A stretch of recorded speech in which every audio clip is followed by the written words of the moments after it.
Hello, this is Ava from Soul GPS. Welcome. In today's video, I wanted to discuss 7 traits or attributes of a healthy relationship versus a narcissistic relationship. So I'm going to give you a list of 7 things to look out for if you are not sure whether you are in a healthy or unhealthy relationship. Maybe identify some areas that will allow you to address those issues. But also, this video is especially for the people who feel like they have been most of their life in dysfunctional, unhealthy relationships, and they would love to get an insight, an idea into what a healthy relationship looks like. Before I get into the 7 traits, I want to mention a couple of things as to how you can start the journey of reprogramming your own paradigm and to be able to have more receptivity towards what is healthy and what isn't, as well as discernment to be able to tell the difference between the two. One approach is to go outside in, and that is to look for healthy relationship models. Most of the relationships I feel on our planet these days are not healthy. There's a lot of dysfunction going on in our world, as I'm sure you're able to see for yourself. It's not difficult to see that. So we have a lot of legacy we're dealing with, legacy of violence, from war, from conflicts, and we're still young, I feel, on our evolutionary process.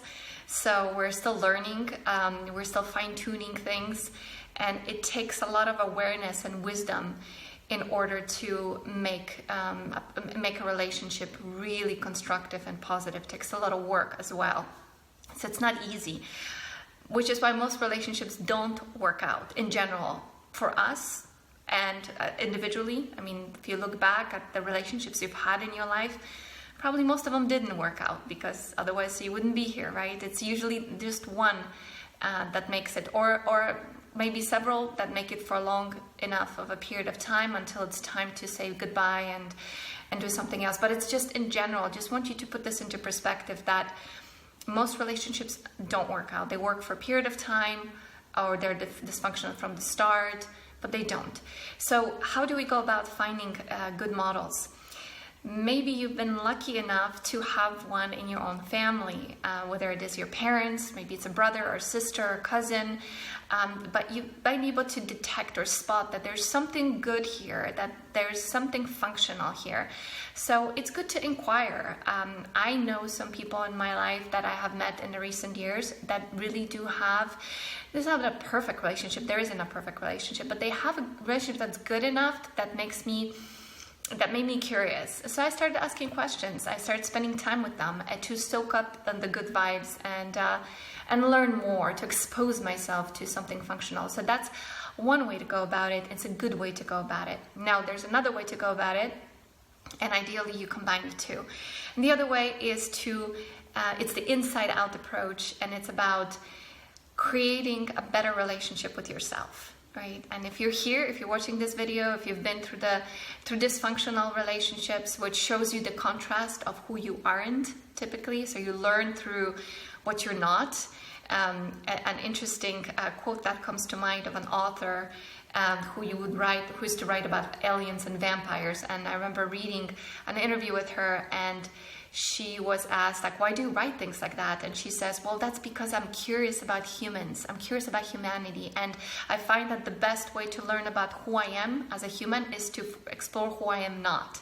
So I find that that's typically what happens to us in unhealthy relationships when we get together with somebody who is literally the opposite of who we are. And we're able to then find out who we are and draw boundaries, right? So something to keep in mind.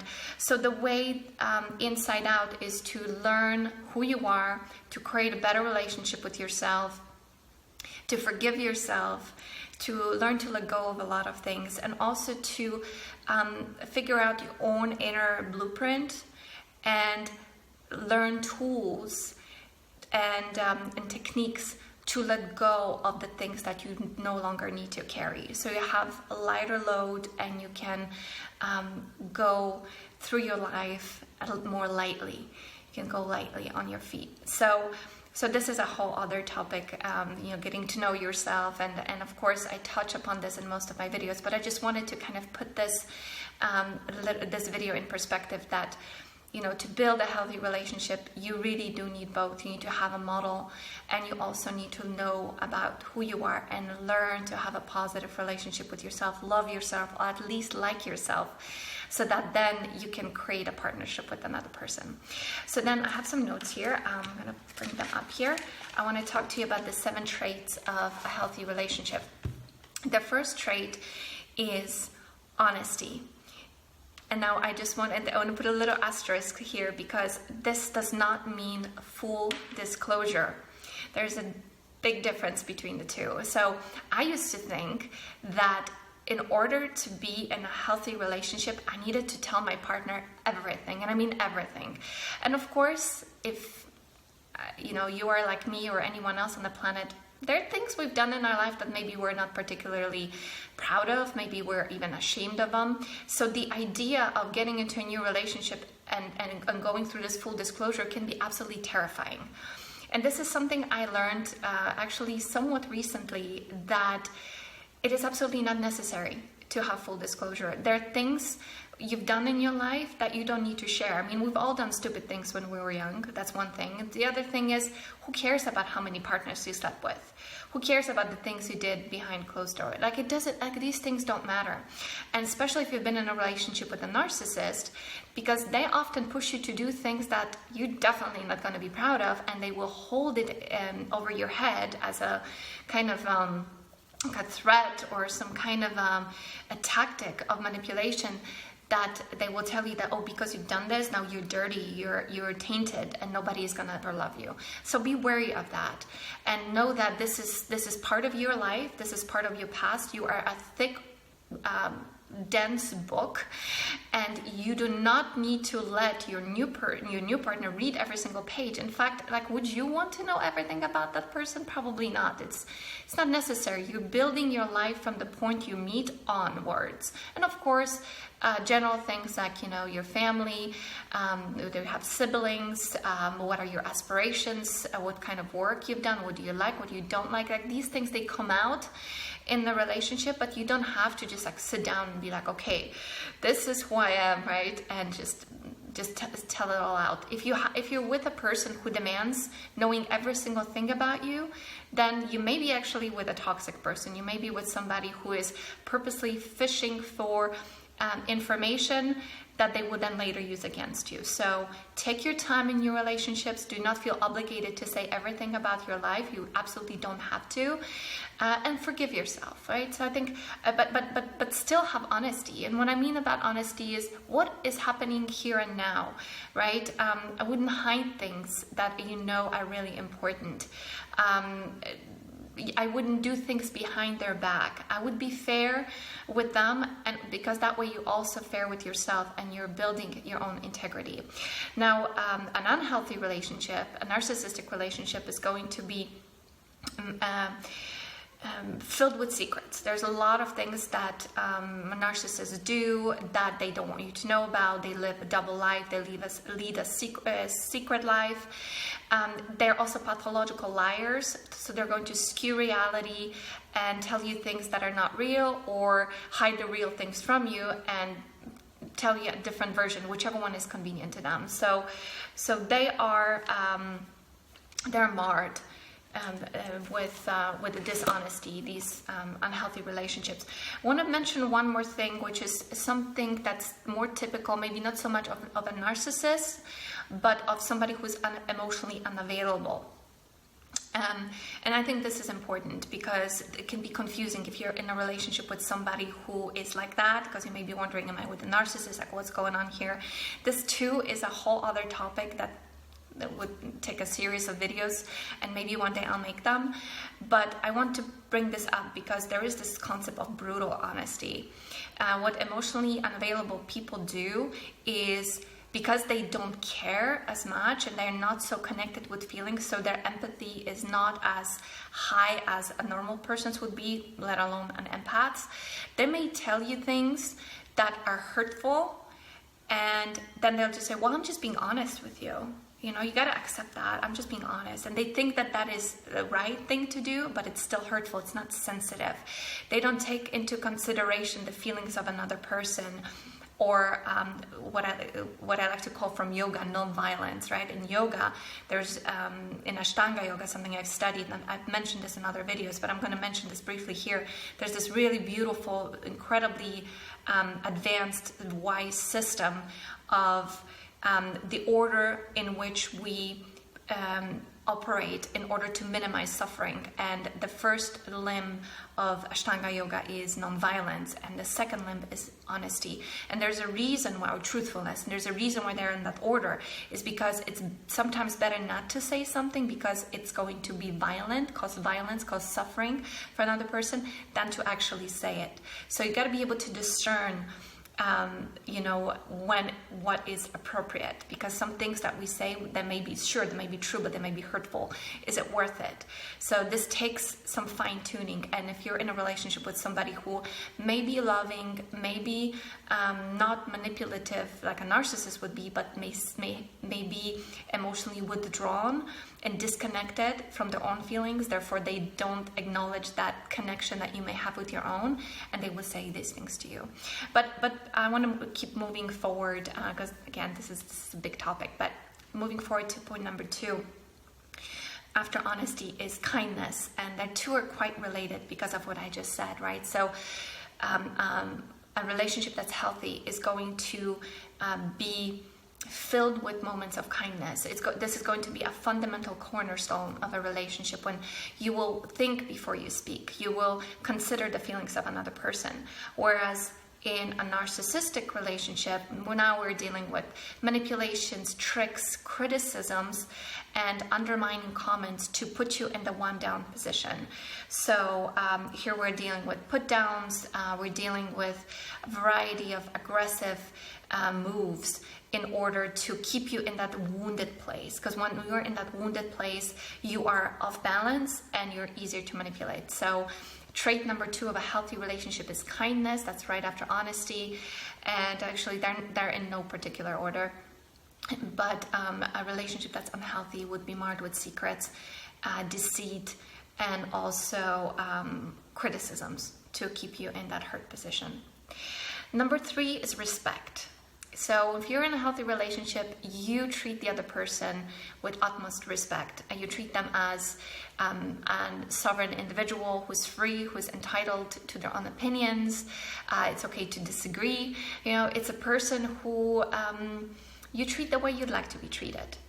It's not somebody who you're going to treat in a way that destroys their boundaries, which is of course the reverse of how things usually roll in narcissistic relationships, where boundaries are destroyed as soon as possible so that they can have you within the grasp and control you, and they can have their way with you and play power games. So here we're dealing with the idea of respect versus power games that are going to make you feel like you, over time especially, but this pretty much starts from the beginning, that you feel like you're somehow less than, like you're worse than. At least after the love bombing stage wears off and you enter the devaluation stage, which usually happens around the time when they either feel like they have you in their grasp, or like you're starting to suspect that something's off.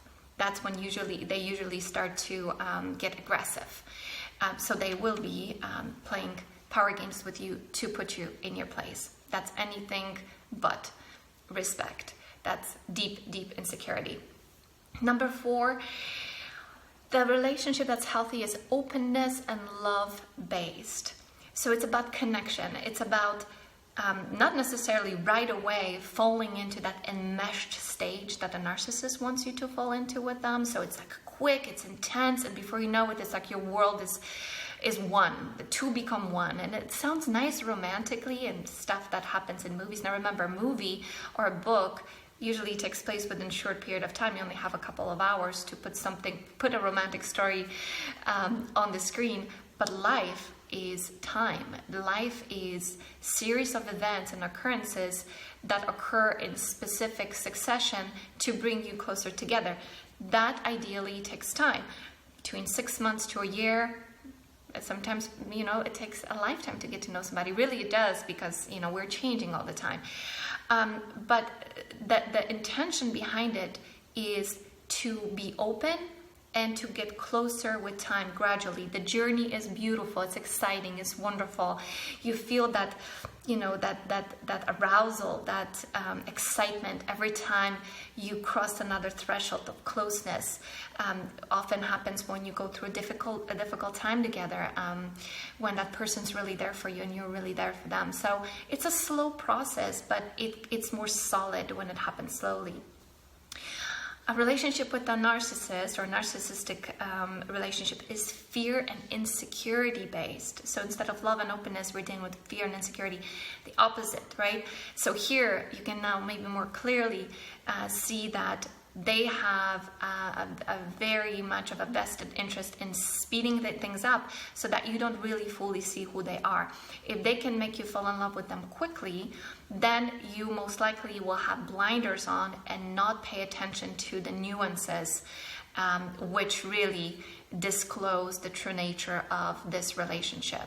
So as they say, devil is in the details, and indeed that is the case. So they will evoke insecurity of the other person by proximity. Why did I write this? Okay, I think there may be two reasons that I can think of why I wrote this. One is when you are getting close to an insecure person. Now I know why I wrote it. When you're in a relationship with an insecure person who may on the outside act as if they're very secure, which is something that narcissists have figured out to a T, how to create the illusion of them being very confident. They've got their life together. Covert narcissists are a little bit different because they're more of the sulking kind. They're going to they tell you the poor me story, so that you feel for them, so that you empathize with them, and that's how they get their juice. That's how they get their supply. But you may, but either way, if you're with an ostentatious, overt narcissist or covert, at the core of it, they're very insecure. So by being with somebody who is insecure, you are most likely going to get insecure too, especially if your boundaries are thin, and especially if you're in love with that person, because just by the sheer virtue of being in love with somebody, our boundaries get a little bit more porous, because we're pouring our heart out to the other person, and we're accepting them for who they are. So it's that you have that more of an open dynamic. So you may be open and loving, but if they're fear and insecurity based, then some of that toxicity it's bound to get inside you. And you might find yourself starting to feel insecure. And of course, if they're giving you all these criticisms, right? Point number 2, criticisms, put down to play these power games with you, your sense of openness and love is going to get tainted, and you're going to start to worry. Oh my gosh, what is really going on in here? Which brings me to another point here, and that is peace of mind, which is what characterizes healthy relationships versus obsession and rumination. So once you start to obsess and ruminate and worry about, like, what did I just say? Why did he say that? Or why did she do that? You start to think and you're picking things apart. Now you're entering a shaky territory. It may very well mean, it may be a misunderstanding. It happens even in healthy relationships, something that can be pretty easily cleared up within a day, within one conversation. But if it's not, and if you're sensing that there's more to it, your intuition is ringing alarm bells here, then you're going to be ruminating. And if you're ruminating and obsessing, that's a sign that something's wrong, something maybe deeper than it appears. Whereas if you're in a healthy relationship, there's peace of mind. Things are just flowing, which is my point number 6, is an easy flow. A healthy relationship flows. Doesn't mean there are no bumps. Doesn't mean there's no conflict. Doesn't mean there are no disagreements. There are. In fact, it's part of getting to know each other. It's part to getting closer with another person. You have to get through obstacles, right? And a lot of them come from difference in perception, difference in projection, difference in paradigm, difference in our backgrounds. We come from two different places in relationships, so there needs to be some time and conversation, and so that the relationship can be built, and so that commonalities can be established, and a good rhythm and harmony can be established. But again, like I said earlier, when you are in a relationship with a narcissist, it's not the case. You're not in an easy flow. Instead, you're in struggle from the start. I mean, I look back at my toxic relationships. There were issues from the very beginning. I just chose not to look at it, not to see it, because I wanted it to work out. I wanted the idea of what I had imagined in the early moments with this person to be real. So in some ways, of course, I contributed to I take responsibility for having stayed and having chosen to stay with this person, but I didn't have yet enough data. So something we need to forgive ourselves for, if you've been like, oh my God, I've been with this person for too long, 3 years, 10 years, 30 years. But listen, we leave when we're ready, and sometimes we need more data. And that was the case with me, is I just needed to give it a little bit more time to really be sure that this is wrong, that this is toxic. So it took as much time as it did, and it's okay. So give yourself also that kindness, that self-kindness, and don't beat yourself up over how long you've been in this relationship. It doesn't matter. What matters is that you are where you are now, and that you know what you know now, because you can take that wisdom with you into your future. So number 6 was easy flow versus struggle from the start. And finally, number 7 is relationship is solution-oriented versus constant drama.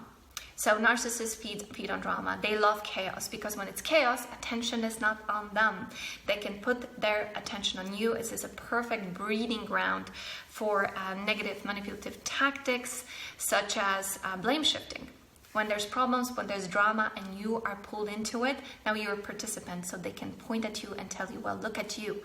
Didn't you just say this? Look at you yelling and screaming. Look at you pouting and shouting, right? They can blame shift much easier.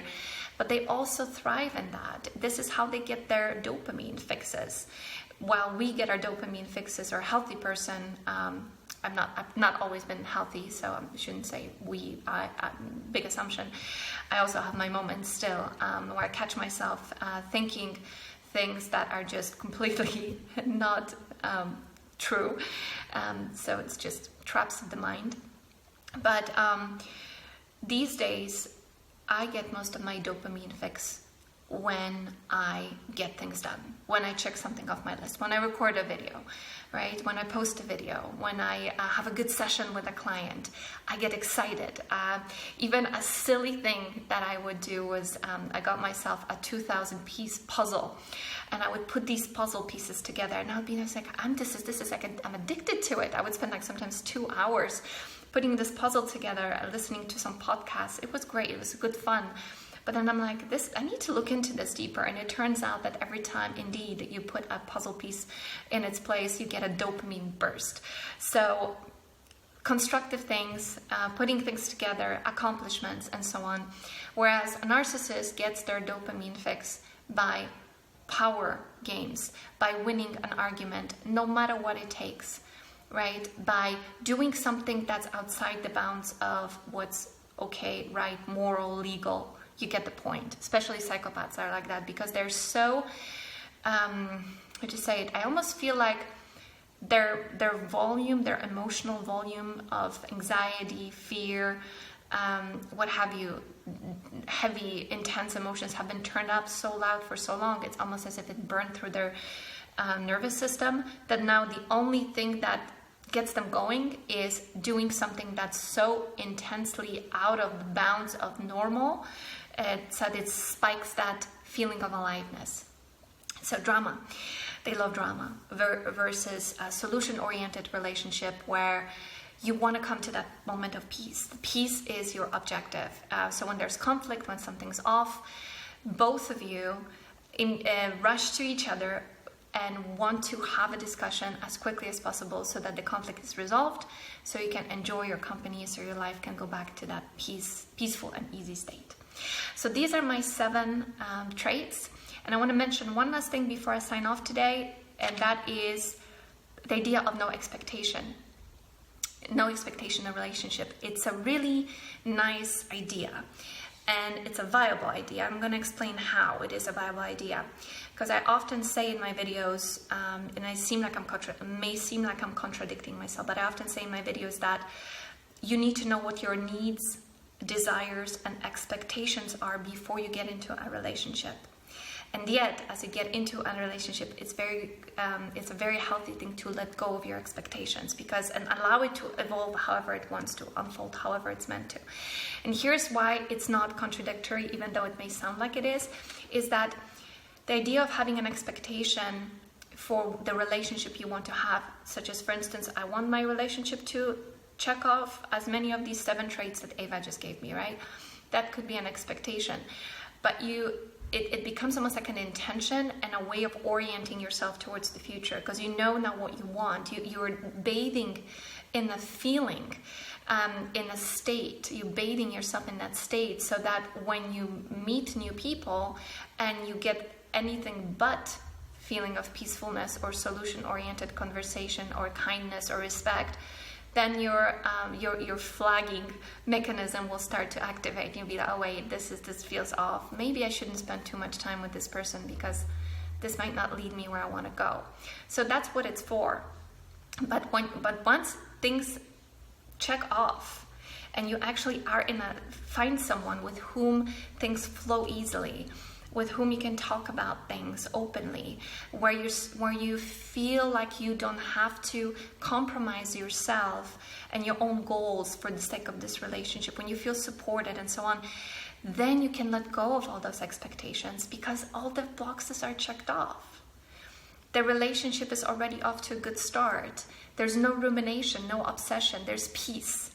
And when you are in that state of peace, you don't have to have expectations. Then the relationship just flows, and then that's how the two can kind of work together without contradicting each other. So I hope I was able to explain this, and I hope that this video was helpful to you. I've really enjoyed making it, and I really hope that you found some value in this. So let me know. Let us know. Share your own ideas. Maybe you can add to this list. I'm sure there are more points that we can expand it.